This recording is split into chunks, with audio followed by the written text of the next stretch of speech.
Deaf and was created from a series of group interviews filmed in 2021 by Morphi Studio, a deaf-led production company in Rochester, New York.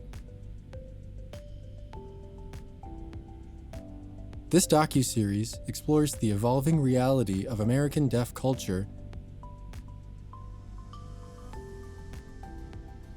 through the lens of deaf academics and creative professionals.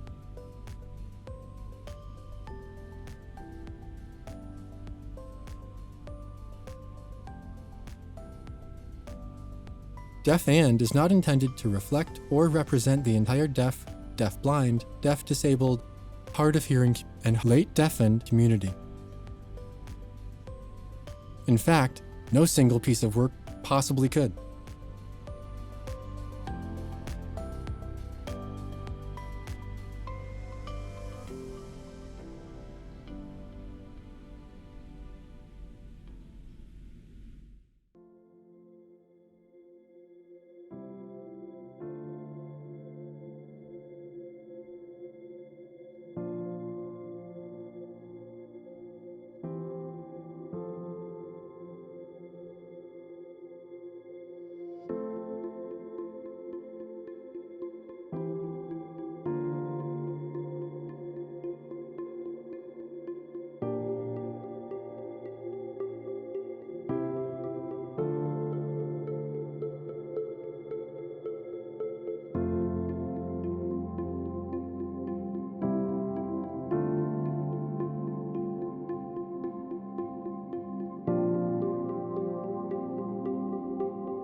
I had my baby almost 2 years ago.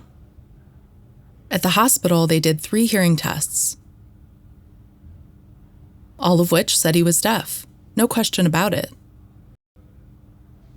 I had a nurse who came up to me to show me the results and gestured that my baby was thumbs down. I was offended. Thumbs down? So you mean I'm thumbs down too? The nurse said, "Oh, no, not you, your baby." And I was like, "Your child is deaf.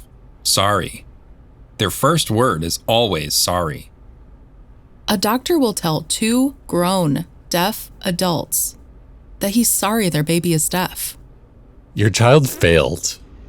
Failed? I hate that. Failed? How? And I'm sorry. Why are you sorry? If you say my baby is no good, you imply that I'm also no good because I'm deaf too. If you're a hearing parent, you might be overwhelmed, upset, even grieving, realizing your child isn't like you. Parents might think it's an awful tragedy. So they plead with medical professionals for advice, but they focus on fixing the deafness. I'm more interested in the baby's linguistic and cognitive development. And I ask about what resources they have, they don't know. And this is where it starts.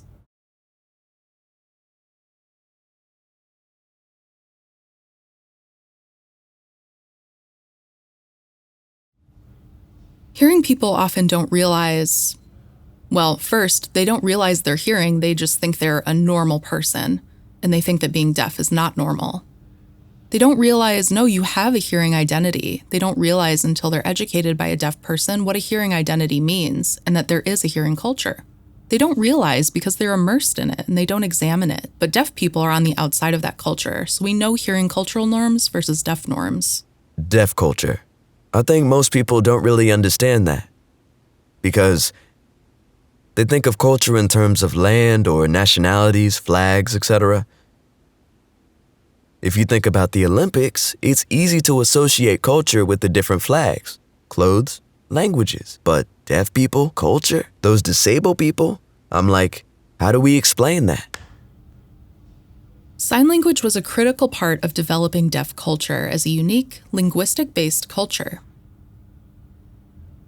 distinct from other ethnic or race-based cultures. But what makes us distinct from other disabled people is that most of them can easily integrate into the hearing world based on shared modes of spoken communication.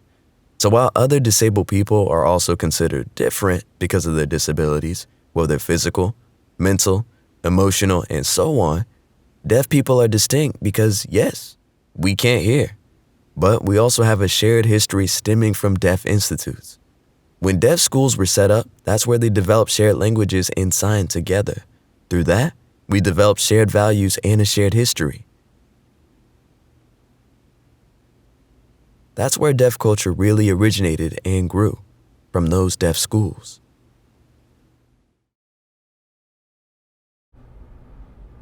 What and when was the moment you were like, okay, I'm deaf? To be real honest, I don't think I've gotten to that point yet. My deaf identity is interesting. Growing up, I knew I was deaf. Physically hard of hearing, but culturally, I identify as deaf. Black and deaf-blind. I am a late deafened adult, so I was born hearing and then I became deaf later. My mother is hard of hearing. My father is hearing. Both parents didn't know any sign language. From birth throughout my childhood, I always had that direct communication in sign. My first language is ASL. My family was very involved. They're hearing, and I'm grateful, because it's really unique how supportive they are. I was raised bilingual with 2 languages. I had full access to communication at home. My parents and brother all sign. My older brother grew up in deaf schools and deaf programs. I didn't. I grew up in hearing schools.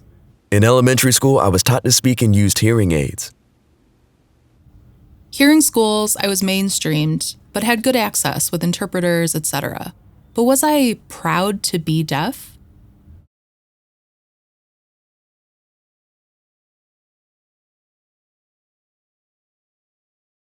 For me, to belong to deaf culture, I must have some kind of association with deaf people or identify as a deaf person myself. In a way, to identify as deaf often means people will assume you check the boxes to claim that identity. If you do, then you're accepted. It's almost like, I don't know, like a passport in some ways. Not a literal passport you show people, but still there's some part of you that shows other deaf people, you're one of us. They base it on whether you sign, know the same people, went to a specific school, or work with certain people. Then you're accepted. In a nutshell, that's deaf identity as it functions in deaf culture. The process of navigating that journey and discovering your identity is a common experience in deaf culture and the deaf community. To find that sense of fulfillment in who you are as a deaf person.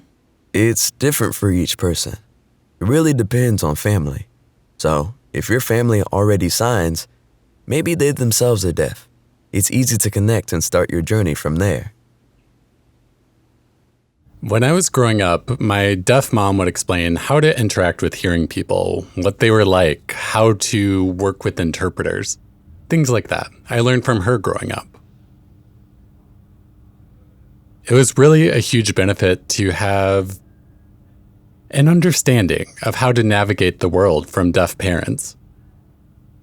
For a deaf person born into a hearing family, it can be a very different experience. If the family doesn't know sign language, doesn't know deaf culture, or doesn't know other people who are deaf themselves. My dad is from a hearing family. When he was growing up, his family didn't use sign language, so he understood the value of sign language and the value of family communication. He really emphasized the importance of direct communication values in sign, whereas my mom's side of the family knew sign was important, but they took it for granted a bit because it was such a normal part of their lives. My dad cherished sign language and knew we needed to have it. So I grew up with both of those cultural perspectives. I think my experience growing up my parents were great. Hearing family and my parents learned to sign when they found out I was deaf. So I think that was a huge benefit. It gave me that step up from a young age. Earlier, you were talking about how you're from a deaf family. Yes, right. And you talked about how your family is hearing, but your parents were willing to sign. That did not happen for me. I was born into a hearing family, and my parents were told not to sign, that it wouldn't help.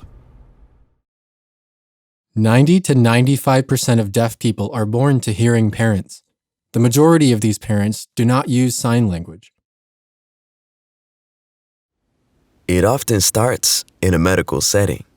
A doctor comes in and says, "Your child is deaf. I'm sorry."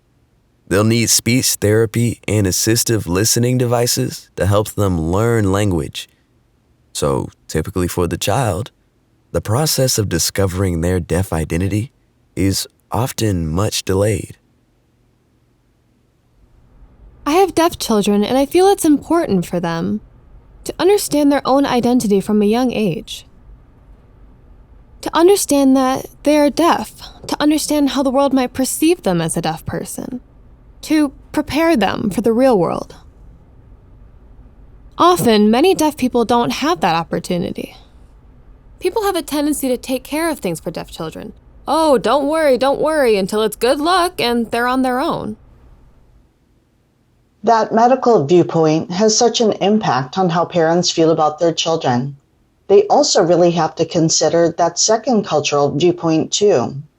I feel like the kids understand that I get what they're going through. I understand the struggles and I understand the process. For the parents, they get that I understand their children too. And then I know my perspective for my peers professionally. They're like, oh, I never thought of that, because they're in their medical viewpoint brain. They don't know what they don't know. And so what I try to do is help them know a little bit more. I think there's a stigmatization in society. The stigma of being deaf. They look at deafness as a disease, as undesirable. A loss. Like something's missing. But the deaf philosophy is that we must resist that stigmatization from society. Oppose the perception that we're broken. We have to internalize the idea that I'm okay, I can do this. They think I can't? No, I can. I know I can. This is my sign for identity crisis, or the struggle of navigating your identity journey and where you belong. It's a very common part of growing up and child development that happens to all kids. It's not just in deaf culture, but how that identity crisis relates to the deaf community might come up in questions of belonging. Do I belong with my hearing family, hearing schools, hearing friends, hearing neighborhoods? Do I even have deaf friends? Because we all have different levels of how we fit within the culture. It depends on where you're from, whether you went to a deaf school, whether you had early or late sign language access. It varies depending on all of that. That connection to each other is really based on a horizontal identity. That means all of us carry deaf culture differently. We access and acquire culture in very different ways. We're unlike other multi-generational ethnicities, where children are born to parents who look like them, with ancestors who've passed down cultural values. One similar parallel is the LGBTQ+ community, where many gay children have straight parents who struggle to figure out how to support their child, who has a different identity. That's an example of another horizontal identity. The gay community often finds their identity, community, and culture through peers, not always through family. It's hard to develop that philosophy of life without contact with other deaf people. Society's stigmatization is so strong, but meeting other deaf people allows me to push back against that stigma. You need that contact with the community to be able to resist that and say, I can.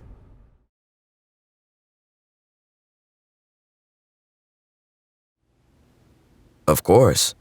Like with all kids growing up and starting to socialize, you start to question who you are with your peers and in your community. And with that, your identity as a deaf person. Navigating my identity, I questioned where I belonged. Was it with my hearing friends? I felt more connected with my deaf peers. I'd never had them in school before. Sure, I had my family, my older deaf brother and parents, but I never had deaf peers in school, so that was exciting. In high school, I finally transferred to a deaf school, and there I realized I'd been craving interaction with my deaf peers.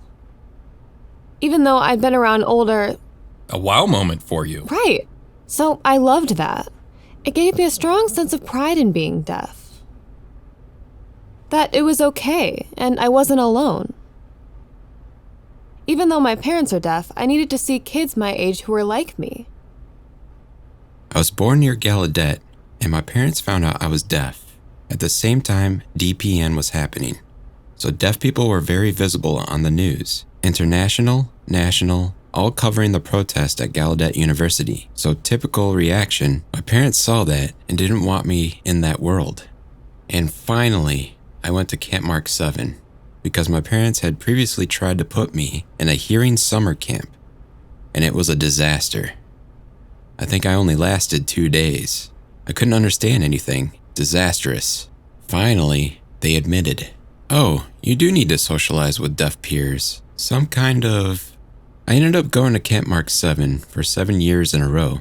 I looked forward to those 2 or 3 weeks every summer. The only time out of the entire year that I had that social interaction I was starving for.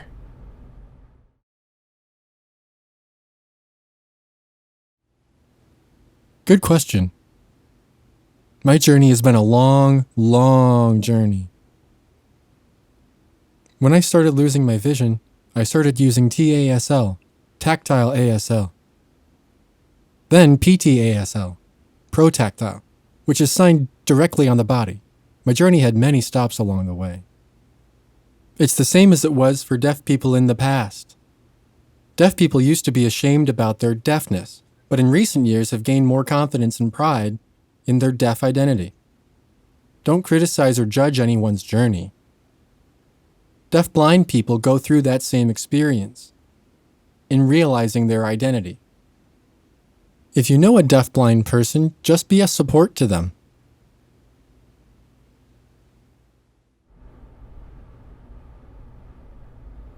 So my hearing loss was very progressive and fast. I lost all of my hearing in about 9 months, so I went through all of the grieving process. Sometimes I still grieve, even though I thought I'd accepted everything.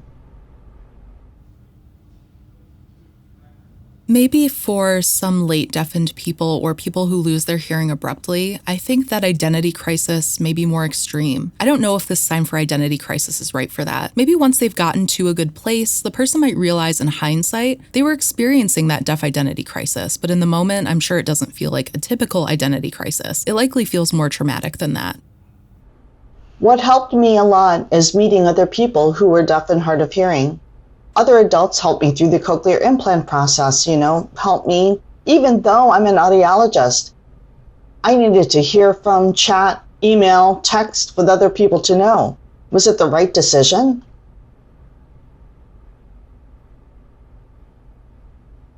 I'm curious, if you don't mind me asking, how did people in the community respond to you getting a cochlear implant? What was that like? Well, here in Rochester, I think I'm lucky. Many people knew me prior to it, knew I have a strong deaf identity, that I went to a deaf institute. I was a clear signer, all of that. So when I got the cochlear implant, people were surprised, but I didn't get a lot of criticism or experience exclusion from that. I find myself with a new perspective now on people who get cochlear implants later in life. Really, it's a tool for them. I don't want anyone to feel like they have to make a choice between signing and being in the deaf community and cochlear implants.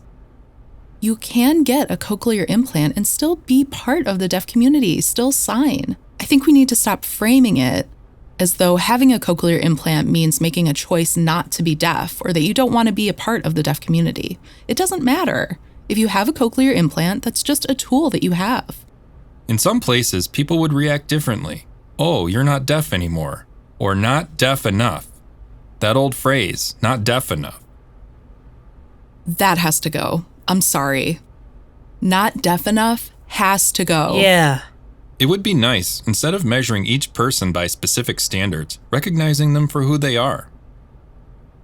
As a whole person. I think it's important to acknowledge that there is no one way to be deaf. Let's emphasize that. I like to say, if you meet one deaf person, have you met them all?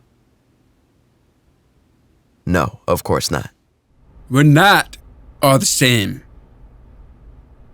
That's just a common misconception all the time, because it's like you meet that one deaf person and you think all deaf people are like that, but they're not.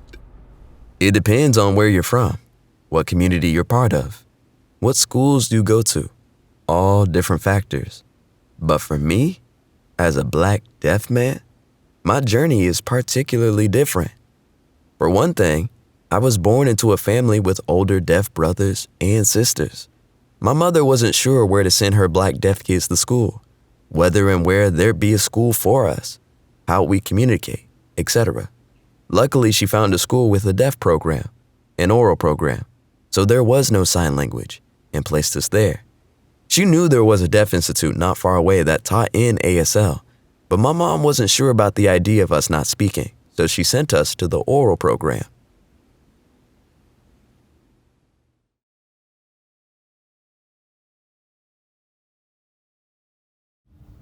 Typically, there are two options for a deaf child's schooling.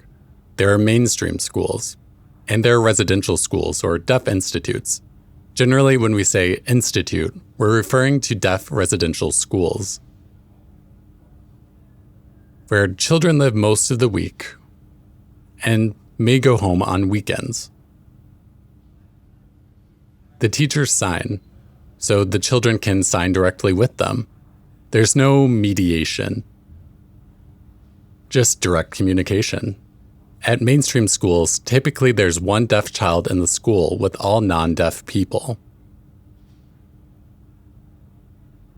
This means that, yes, sometimes there's an interpreter. The child does not have direct communication. All communication, all language, is mediated through another person.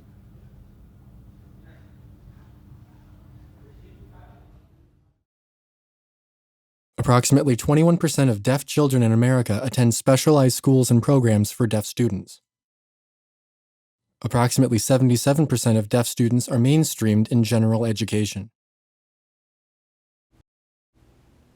Middle school was when I started signing, because I got an interpreter for the first time.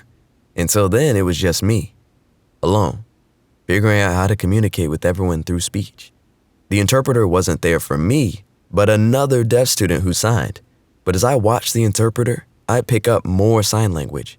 Around then, the teacher noticed I seemed to benefit more from using an interpreter. And from then on, I had interpreters for all my classes through high school. I did graduate from a deaf institute. I went to a mainstream school for a short time, but graduated from a deaf institute. I cherished that experience. I remember arriving at college and realizing I was already prepared because of my deaf institute. I learned public speaking, how to run meetings. I could get involved in events for things like SBG, Junior NAD. I could take on leadership positions too. Deaf institutes are really designed to give students the tools they need. Whereas for mainstream schools, it really varies. I myself attended a mainstream school briefly, and if you don't have a good advocate, you don't always get the tools you need. Mainstream schools differ all over America, and I think deaf institutes really equip kids for success. So I think it's really important we keep deaf spaces like that. I think deaf institutes are the perfect place to develop identity and ensure a strong sense of self. Plus, you can be part of sports and actually socialize. Take leadership opportunities. It's a rich experience. Most of the time, you can get that at a mainstream school, but you often have to accommodate to fit in there. There's no navigating that with deaf institutes. They're ready for you. The burden of communication is all on you. With mainstream schools, you struggle to access the same information everyone else gets. With deaf institutes, the information access is equitable. You are fully relieved of that burden. You can just learn. That's all. You don't have to work to accommodate to them or fight for yourself. You can just learn. It's nice. Often hearing people have an opportunity to experiment, question who they are during middle school, high school. They try out identities. A new walk, new clothes, you know. For deaf people who grew up around other deaf people, it's pretty much the same.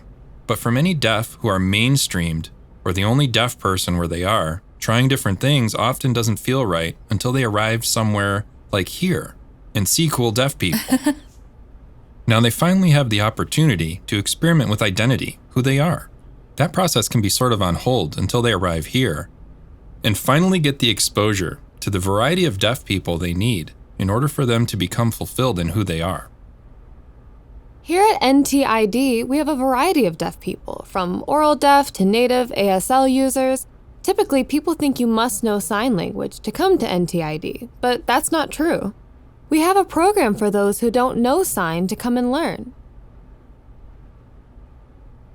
Often they're like, oh, I just want to learn a little, I'm just curious, but they don't realize they're not only learning sign. They're learning about deaf culture, about their own identity, discovering all of that. I think that's really important for them to understand. That being deaf is just part of their identity and that it's okay. It's not some horrible part of your identity. It's not. It's fine. But deaf is often seen as a negative, and that program helps people realize they can learn to sign. And they can still speak as well. It's all right. People come here and find out what a deaf identity is. Then come to realize, oh, that's not the only thing I am. For your entire life, the focus is on your hearing. But now you can explore. I'm also straight, or I'm gay, or There's so much more to who you are. You discover so much more in your identity, whereas before you felt so limited. Everything is about, I can't hear. But now, it's not just that anymore. You are deaf and all those other things. If you have a deaf education teacher who is deaf themselves, I think it's a really important aspect. Mainstream deaf students often lack role models. They don't have adults who are deaf, who they can look up to and say, I want that. I want to be like that. Often they have all hearing or non-deaf role models. There's an old anecdote in our community. There's a group of deaf children, and they say, I've never seen a deaf adult before. I thought they all died. Meaning that deaf children need to have a mature role model they can look up to, who is a deaf adult, who has successfully realized their wants and desires on their life path. It's silly, but I tell this story all the time. I went to an NBDA conference, National Black Deaf Advocates, for the first time ever when I was a student at NTID. I went to Detroit. I remember this was way back. It just blew my mind. I didn't realize there were so many Black. I started to understand they existed, yes, but that they get older too. It didn't hit me until then that there are older Black people who have grandkids, talking about it the way hearing people do, you know? My grandkids, blah, blah, blah. And I was fascinated, like, oh, right, we get older. We have family. I mean, you know, I'm 19 at the time, okay? Forgive me, I'm 40 now, but then I was 19. So at the time it was like, wow, I will have that future. I will have family, potentially, within my own culture if I want. I can pass down my culture, continue my heritage, that kind of thing. The point is, representation is so important if it's a BIPOC deaf kid. I'd like them to see more folks like themselves. It's just affecting. Role models are connected with deaf identity development in the sense that the role of a deaf educator is to cultivate deaf identity growth. The deaf is good, that students are not lacking something, that they are full, complete people, regardless of if they are deaf or otherwise disabled.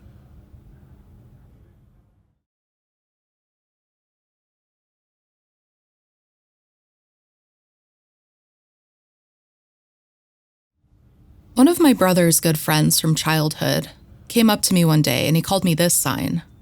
I didn't understand it, so I didn't think anything of it. But it was bothering me later thinking about what it meant. So I asked a friend who said, "Oh, think hearing, it means you think of yourself as a hearing person." That angered me because I had already gone through that identity crisis trying to figure out where I belong. And no, I definitely don't think I'm hearing. So at the next deaf event, I showed up to chew him out. And I said, "I'm not think hearing. I know I'm deaf," or hard of hearing, or whatever I said, but I insisted that I am not hearing.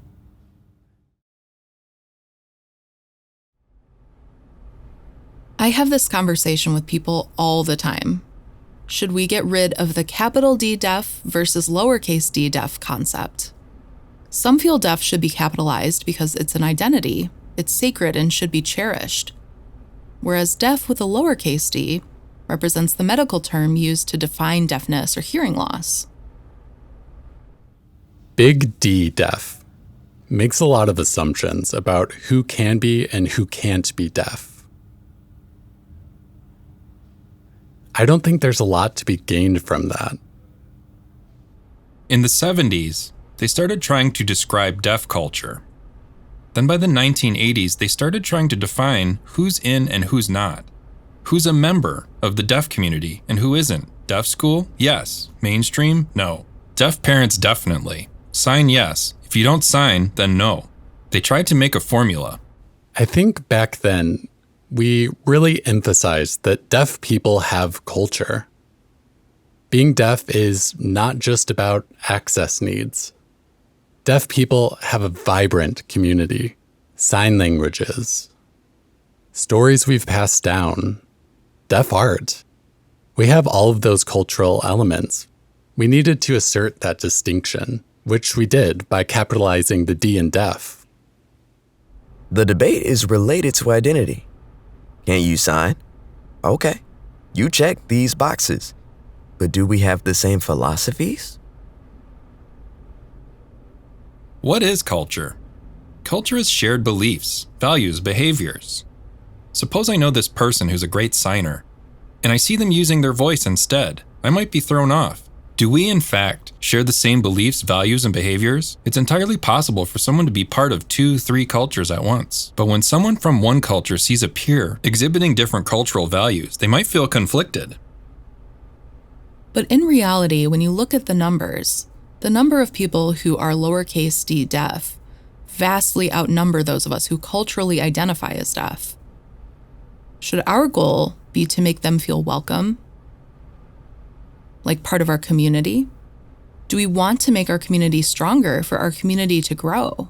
How can we do that while preserving our sense of cultural identity and not making anyone feel like they're not deaf enough or like they're excluded? We don't want that, so how? Are we using that capital D deaf in that way, though? Or are we using it to, as you said, show cultural identity? If you're deaf, it means you function with the criteria of what it means to be culturally deaf. But who decides that? Bingo! That. That's my thing about it. Who are the gatekeepers? As you said, lowercase d deaf people outnumber the culturally deaf group. But does that mean we want to fling open the gates, let everyone come? Is that what we want? Now, applying that to determine other people's cultural affiliation, are you deaf or deaf? I think that's where it becomes dangerous because the intent of that word is to show that we're here. We are valued. It's not intended to judge how involved a deaf individual is. I don't get the opportunity to decide other people's identities. Honestly, I have no power to tell someone whether they can or can't. It doesn't matter how much you're involved or whether you sign or not. I know I've been saying a lot that sign language is an essential part of deaf culture, and that's true, but that's not intended to exclude deaf people who are learning or who just recently became deaf or are hard of hearing and grew up with a hearing family and have hearing and speaking privileges. At the same time, I do want to know what you value culturally. I think that's still an ongoing discussion for how we welcome people, with a wide variety of perspectives of what deaf means. But with the value that all of us can work together to dismantle barriers.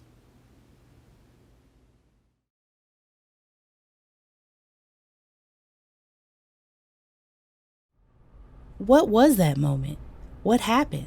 Because you said you lost your hearing over time. To be real honest, I do think I'm definitely a full member of the deaf community, period. I think the other part that's often not talked about is that deaf and hard of hearing. Hard of hearing. It's funny because I felt that it fit me growing up. Hard of hearing. Maybe because it was all I knew. I don't know. Growing up in my home, in my family, being black was number one. You know, hearing was just, oh yeah, you have a little hearing problem. No big deal. You're black. Girl, you got this.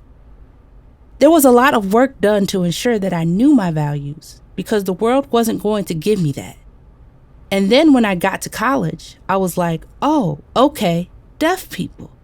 A lot more than where I was before. Okay. Oh, and a group of hard of hearing people? Wow, hello, I love you. Where were you all my life? And from those hard of hearing people, a big number of them were black. So for me, that was like, yes, I found both. I love you. Where were you? So that was at NTID. And then I became Ebony Club president and got involved in different things. And the more I did, the greater variety of deaf people I met. Over time, I just realized, like you said, not all deaf people are the same, regardless. Even profoundly deaf people have a lot of diversity within their group. Some people use cochlear implants. Some use hearing aids. If I go around, especially to hearing people, using hard of hearing, they don't give me what I need. They minimize it. Oh, you're fine. You're hard of hearing. She can talk, no problem. She doesn't need... Yes, I do. You still need access. Our identity can be tied to a sense of cultural affiliation. It doesn't have to be auditory based. And before that, it was always other people labeling and identifying me based on how well they thought I could speak and hear. So you're hearing or think hearing or hard of hearing, but those never felt right. Then when I realized a deaf identity can be culturally based, I declared, fine, I'm deaf, period. My relationship with being deaf is unique and different from other people's. We all share the same sentiment. My deaf identity is unique. Everyone has that right. My definition of deaf is different from your definition of deaf. It's fine. That's okay. That's a good thing. It's similar in other cultures. A diversity of experiences is better. Cultural diversity is coherent at the macro level. It's nice that you had the opportunity to really connect with the Black and deaf community. Oh, yeah. While for me, what was hugely missing and still is the deaf Latinx community. It's very small. I finally connected with them recently, very recently, maybe 6 or 7 years ago. So to connect with the deaf Latinx community is rare. We're few and far between. I do wonder if there are more people out there, but they're so spread out. Because maybe for many of them, their primary identity has always been deaf, or maybe it's always been Latinx. But where's the space to be deaf and Latinx? And, right. Then I have other identities as well, as a woman, as a queer person, etc., and all of that is important. But I always feel like I'm changing which is my primary identity at the time, shifting and code switching. Deaf people do have other cultures, other identities that they bring into the community or into a situation with another person. They have other backgrounds that influence their values as well. So we all have varying identities. But we also all have deaf in common. Can we be multicultural while valuing each individual culture at the same time? What could deaf culture look like going forward if we don't focus on the binary? Not this or that. Instead, to preserve different cultures under the umbrella of deaf culture, embracing those cultures without threat of disappearance.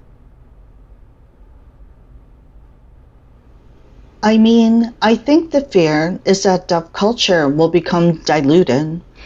So I think it's important to recognize that there's value in both, if that's part of your family. Like my family, I grew up Filipino. And so I mean, you look at me and you see brown skin, and so that fitting in, it depends. Like with my family, I'm more actively Filipino. Food, cultural values, etc. Living in central Illinois, I mean, it's white. And so, code switching happens for everything. I think as individuals, we can value our own cultures individually, but then also be open to accepting and learning about other cultures at the same time. I think it doesn't have to be exclusive of one or the other. That cultural overlap can happen depending on the situation. Today, more people realize culture is something alive, evolving. It's not something you can make a checklist out of. It's a living thing the community shares. I think at the end of the day, it really comes down to acceptance. Because of course, your life, what you're exposed to, your environment, parents, family, blah, blah, blah, all of that will inform and shape your world. But if you don't really accept yourself, that becomes a constant inner conflict. I was the only biracial deaf kid, even though I was at a deaf school. Just me. We did have diverse groups, but still, I was the only one.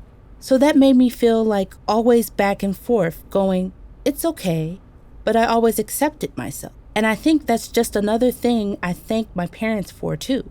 Because I know that's especially rare. To be a deaf kid in a hearing family where my parents fully accepted me. Really, when I look back, I recognize that's lucky. But that acceptance really has saved me many times over and over. Every time I'm challenged by people, whether hearing or deaf, who try to tell me which box I fit in, that acceptance of myself lets me stand my ground and fight back. No, I'm okay with myself. What's your problem? Right. Often we seek validation from the outside world, including myself. I do that. If they don't reinforce my values of sign language, or they don't reinforce my other identities, I might brush that part of myself aside. Instead, why not bring out all of yourself? This is who I am, and who I am is not the same as who I'll be tomorrow. I will continue to grow and change. You asked earlier where that moment was. Sometimes I think it's not a moment. I think it's moments through life. Yes. It's those moments throughout life where you shift. The moments when you realize this part of yourself. Then later you understand another part of yourself. So I think it is particular moments. I love that. Moments. I like that concept, that it's about those many moments and how all that impacts you. It's a journey, that's all. Yes, That's it. it is. Beautiful. Many moments. A journey. We're all on a journey. Just a journey.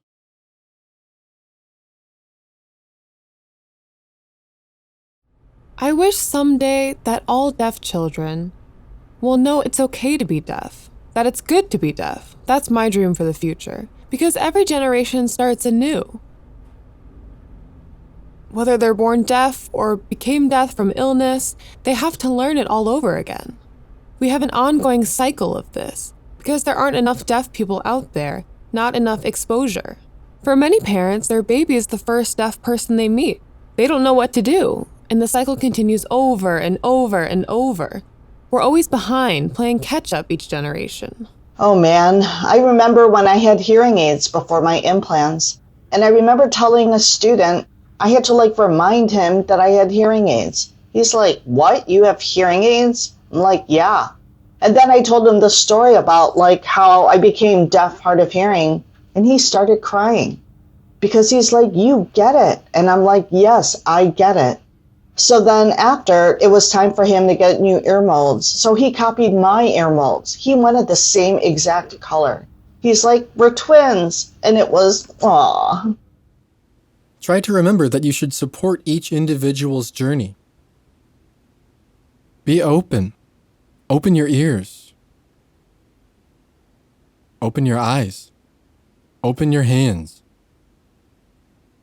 And support them.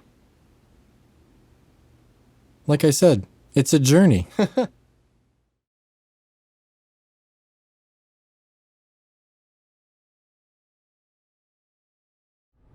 Welcome. We're happy you've come. Happy to have you here. Welcome. Whatever you need, we're here to support you. Get ready for a fun ride of self-exploration. There's a whole world out here waiting for you. Let's go.